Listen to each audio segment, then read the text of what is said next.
Good night and welcome to Navesh's Royalties election coverage for the 2022 midterms.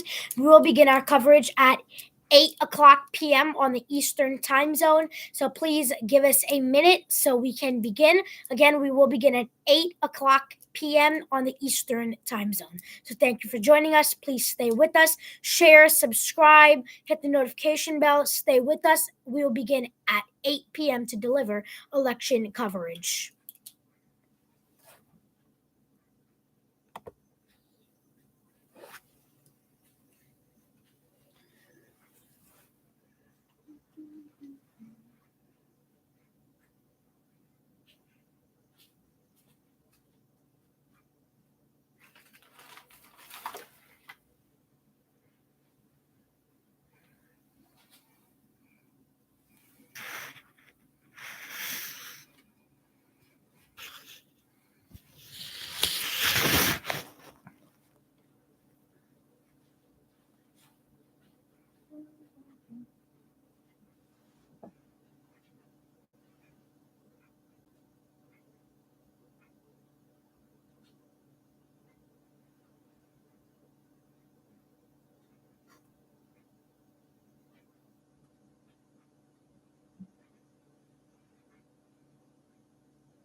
Good night and welcome to Election Night in America.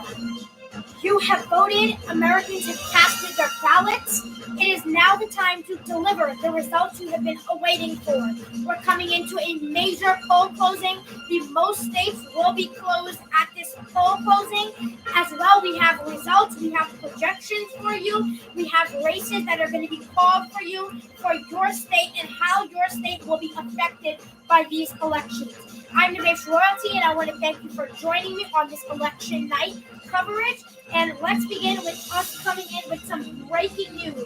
We are coming in with the breaking news as the projection.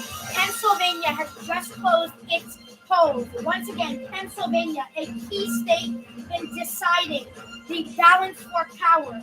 Today is the day we will decide the balance of power and what you guys choose and what you guys will decide for America 2022.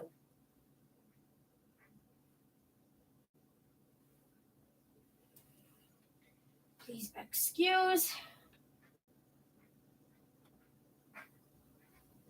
me.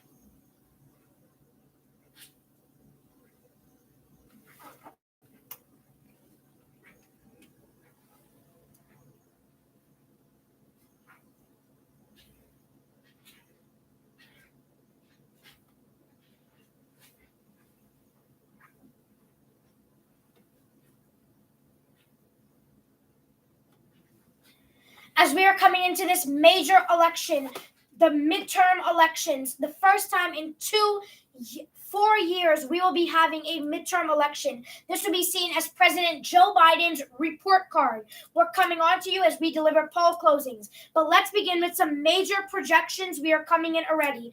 In Ohio, in the gubernatorial race there, we can project the Republican Mike DeWine will be the projected winner.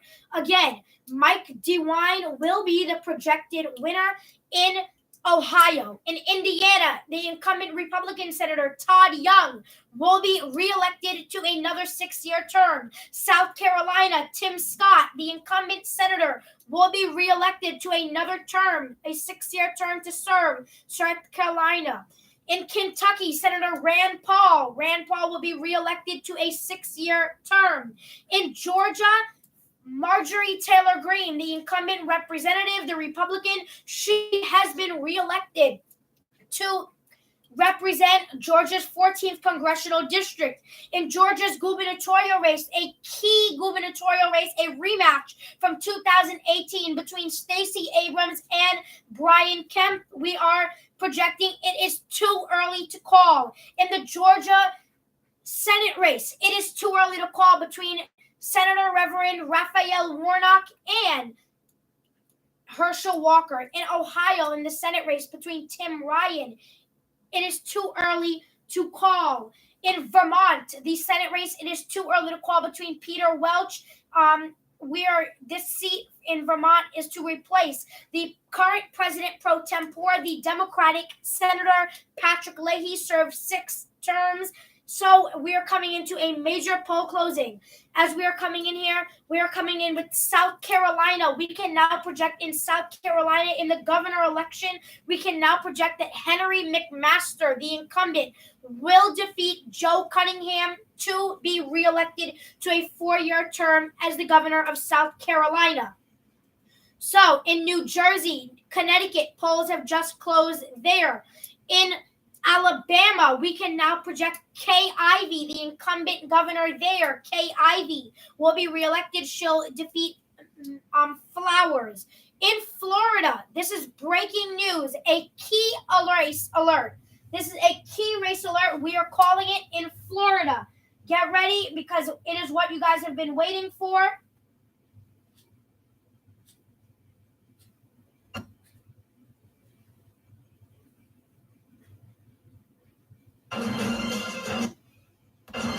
In Florida, we can now project that Governor Ron DeSantis, the incumbent Republican, has been reelected to another 4-year term. Once again, Ron DeSantis has been elected again as the governor of Florida, as a major defeat for the Democrats in Florida, showing a defeat for the former Republican governor there, who's now a Democrat, Charlie Crist. We also have a major Senate projection. We can project in Florida. It was a key race, but we are calling it. In Florida, Senator Marco Rubio versus incumbent and representative for Florida, Val Demings. We can now project Senator Marco Rubio, a 12-year veteran in the U.S. Senate, has been reelected to a 6-year term. Another major defeat for Democrats. The entire Democratic ticket so far, as for Senator and Governor, Charlie Crist and Val Demings have both lost their races for Senator and Governor. Both will be controlled by a Republican. In Alabama, we can project Katie Britt will win this open seat. She will fill Richard Shelby's seat. Katie Britt in Alabama will win the Alabama Senate race there. She wins against Will Boyd. In Florida, once again, Marco Rubio won its 55.7 to 43.2. Georgia, too early to call. In Maryland, it is too early to call between incumbent Senator Chris Van Hollen and C. Chaffee. In Missouri, too early to call. An open seat there, Eric Schmidt versus T. Butch Valentine. Nevada, key race, polls have not closed there. New Hampshire, a key race alert. It is too early to call between Senator Maggie Hassan versus Don Baldock. In North Carolina, between former state Supreme Court Judge Cherry Beasley versus Congressman Ted Budd. It is too early to call. In Oklahoma, we can project in the special election there. Once again, there were 2 Senate seats up. It was one, and there's a special election because Senator Jim Inhofe will be resigning. So Mark Wayne Mullen will be elected to the Senate. This is an open seat, a special election. Mark Wayne Mullen will be elected. In Oklahoma, Senator James Lankford will be reelected to another 6-year term. In Pennsylvania, it is too early to call. Pennsylvania, a key race. It is Lieutenant Governor John Fetterman, who is at 84%, versus Dr. Mehmet Oz, who is at a total of 14.6%. That means it is the absentee votes there for the Democrats. Vermont, still too early to call between Peter Welch. Too early.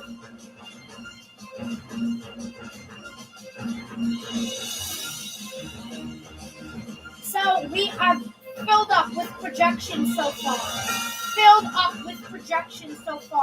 As we are coming into this election night in America. Let's talk about the analysis and what's at stake here.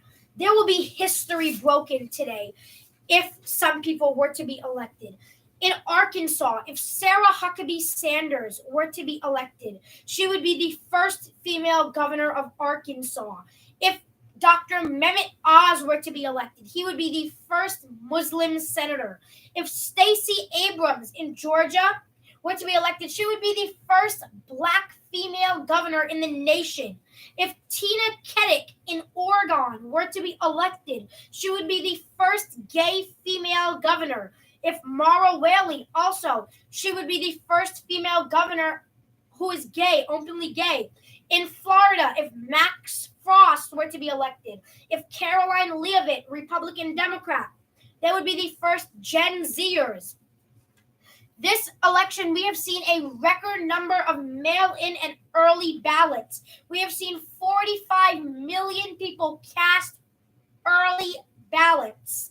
And in person, we have seen a record number of mail-in ballots. Throughout those mail-in and early in-person ballots, there was 45% Democrats, 35% Republicans, and 20% who identify as other. There are the 9 most consequential governor races to watch. That is in Georgia, which is currently too early to call. Pennsylvania, which is too early to call. Arizona, which is polls have not closed there yet. Florida, which has been called for the incumbent Governor Ron DeSantis, the Republican there. Kansas, too early to call, has not closed yet.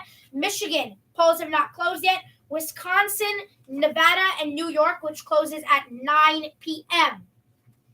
For our 9 most consequential Senate races to watch, we are going to be watching Arizona, Florida, that was just called for Marco Rubio, Georgia, which is too early to call, Nevada, New Hampshire, which is too early to call, North Carolina, too early to call, Ohio, too early to call, Pennsylvania, too early to call, Wisconsin, polls have not closed yet, and as I said, Nevada. So let's talk about our Secretary of State elections. In Alabama, we have a race in Alabama for Secretary of State. Nobody is to be elected yet in Alabama. It is too early to call. In Georgia, because you remember Brad Raffensperger, he did not receive the endorsement of President Donald Trump, a key person that told President Donald, you did not win Georgia in 2020. Not too early to call.